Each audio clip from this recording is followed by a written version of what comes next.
Assalamualaikum warahmatullahi wabarakatuh. Perkenalkan, nama saya Imomori Andreo dengan NIM 24030102029. Kali ini akan menyampaikan presentasi mengenai tugas UTS dari mata kuliah Manajemen Strategik yang berjudul Analisis Pestel untuk PT Indofood CBP Sukses Makmur. Analisis pestel sendiri adalah alat perencanaan strategis yang digunakan untuk mengevaluasi faktor-faktor eksternal yang dapat mempengaruhi suatu organisasi. Analisis pestel ini meliputi 6 faktor, yaitu political, economical, sociological, technological, environment, dan legal. Dari sisi political, telah terjadi kejadian dua jaringan supermarket terbesar di Taiwan pernah berhenti menjual produk mie instan merek Indomie yang merupakan salah satu produk Indofood setelah pemerintah Taiwan menemukan bahan pengawet yang terdapat di dalam Indomie. Bahan pengawet tersebut adalah metil hidroksibenzoat dan benzoik asid, di mana bahan-bahan tersebut biasanya hanya digunakan untuk kosmetik dan kecantikan. Bahan pengawet tersebut telah dilarang digunakan sebagai bahan campuran makanan di negara Taiwan, Kanada, dan beberapa negara Eropa. Tentunya faktor eksternal terkait politik tersebut dapat menjadi suatu ancaman yang sangat potensial bagi penjualan Indomie di pasar global. Lalu selanjutnya dari sisi ekonomikal, berdasarkan data Bloomberg, Indofood telah menguasai sekitar 70,7% pangsa pasar mie instan di Indonesia. Indomie menjadi penyumbang terbesar bagi pendapatan divisi mie instan Indofood. Pada tahun 2022, Indomie menjadi merek makanan yang paling disukai konsumen dengan tingkat penetrasi mencapai 95,4%. Indofood juga telah menguasai pangsa pasar di beberapa negara seperti Nigeria, Timur Tengah, Australia, dan Eropa. Lalu selanjutnya dari sisi sociological, mie instan Indomie dari Indofood merupakan salah satu makanan yang paling disukai banyak masyarakat di Indonesia. Pada tahun 2022, seperti telah disampaikan pada sisi ekonomikal tadi, Indomie menjadi merek makanan yang paling disukai konsumen dengan tingkat penetrasi mencapai 95,4%.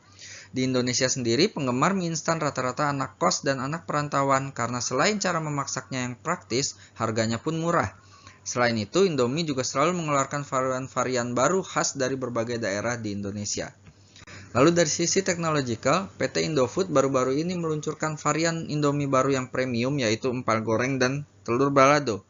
Kualitas bahan yang disajikan dalam variasi premium ini tetap terjaga dan awet karena menggunakan teknologi baru, yaitu retort, yakni pengemasan secara kedap dan pemanasan dengan suhu tinggi. Teknologi ini memungkinkan bahan makanan menjadi aman, kualitas tetap terjaga, awet, dan tidak rusak selama kemasan masih dalam keadaan baik.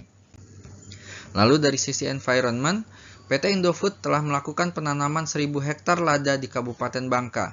Lalu PT Indofood juga telah melakukan penanaman pohon mangrove dan memiliki program donasi pohon, di mana karyawan yang mengadopsi pohon mangrove dengan biaya perawatan hanya Rp100.000. PT Indofood juga menerapkan kebijakan untuk melarang deforestasi, pembakaran, dan penanaman di area gambut. Hal tersebut memperlihatkan bahwa PT Indofood memiliki perhatian yang sangat besar terhadap lingkungan hidup. Lalu dari sisi legal, ketika mengeluarkan produk, PT Indofood selalu berusaha untuk mematuhi peraturan-peraturan yang berlaku di suatu negara. Contohnya, PT Indofood selalu mendaftarkan produknya di BPOM untuk memastikan produk yang dijual aman untuk dikonsumsi. Pabrik mie instan PT Indofood di Indonesia juga telah mendapatkan sertifikasi standar nasional Indonesia, serta pabrik mie instan Indofood di luar negeri telah mendapatkan sertifikasi standar internasional ISO 9001 dan ISO 22000. Demikian disampaikan kesimpulan dari analisis pestel terhadap Indofood CBP Sukses Makmur. Dapat disimpulkan bahwa dari sisi politikal, kejadian pelarangan penjualan produk Indomie di Taiwan karena mengandung bahan pengawet yang dilarang merupakan salah satu ancaman yang cukup potensial menurunkan penjualan Indomie di pasar global. Dari sisi ekonomikal, Indomie telah menguasai sekitar 70,7% pangsa pasar mie instan di Indonesia serta menguasai pangsa pasar di beberapa negara seperti Nigeria, Timur Tengah, Australia, dan Eropa. Dari sisi sociological, mie instan Indomie merupakan salah satu makanan yang paling banyak disukai oleh masyarakat karena cara memasaknya yang praktis serta harganya yang juga murah. Dari sisi teknologikal, Dalam memproduksi produk-produknya, PT Indofood selalu menggunakan teknologi yang terbaik agar produknya selalu terjaga. Dari sisi environment, PT Indofood memiliki perhatian yang sangat besar terhadap lingkungan hidup di Indonesia. Dari sisi legal, PT Indofood juga selalu berusaha mematuhi peraturan yang berlaku di setiap negara. Saran dari kami, penulis, adalah berdasarkan analisis Pestel terhadap PT Indofood, penulis memberi catatan penting terkait sisi politikal, di mana kejadian pelarangan penjualan produk Indomie di Taiwan karena mengandung bahan pengawet yang dilarang merupakan salah satu ancaman yang cukup potensial menurunkan penjualan Indomie di pasar global. Oleh karena itu diperlukan perhatian yang lebih dari pihak Indofood terkait aturan-aturan yang tentunya berbeda-beda di setiap negara, agar kejadian ini tidak terulang dan tidak menyebar sebagai suatu berita buruk ke negara lain yang juga merupakan pangsa pasar potensial bagi PT Indofood.